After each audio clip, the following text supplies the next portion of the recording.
Si sono svolti nello scorso mese di novembre in Armenia i campionati del mondo di balli latinoamericani che hanno visto salire sul podio Nicolas Spica, alunno della classe quarta G del liceo scientifico Leonardo da Vinci di Sora, indirizzo sportivo. Lui e la sua compagna di ballo, Carlotta Ceti, si sono classificati terzi e la scuola di Nicolas, attraverso le parole del dirigente Nazario Malandrino, ha voluto dedicargli un momento di festa. E anche diciamo uno sprone a ricordare che è necessario che questi ragazzi riescano a trovare un equilibrio tra le loro passioni sportive, soprattutto perché parliamo di un ragazzo che è iscritto al liceo sportivo, e lo studio. È un equilibrio sempre difficile da trovare. Io pochi giorni prima avevo parlato con lui proprio di questa difficoltà che è anche generazionale.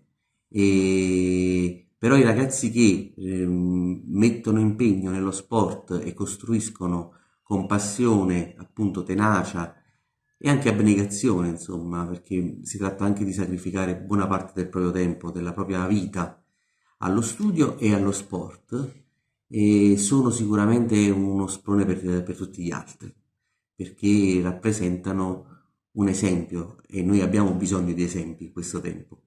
Innanzitutto il messaggio che diciamo, uno cerca di portare come esempio per i compagni è che si può affrontare tutto allo stesso modo, ovvero anche nel materiale scolastico che nel materiale sportivo si può portare in alto entrambe le cose allo stesso modo.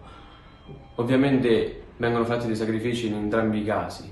I sacrifici ovviamente a livello sportivo in questo caso sono abbastanza sofferenti e spesso hanno dei lati positivi e dei lati negativi.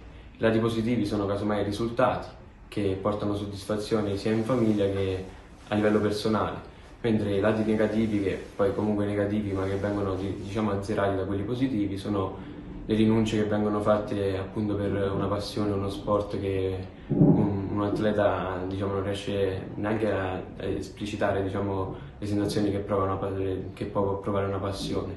Però appunto il messaggio è di riuscire ad avere la mentalità giusta e non abbattersi mai in qualsiasi ostacolo che si presenta davanti a un obiettivo, perché ogni obiettivo ovviamente presenta un ostacolo prima del raggiungimento, quindi bisogna affrontare quell'ostacolo con la stessa forza e grinta che si usa nello sport per qualsiasi tipo di sport.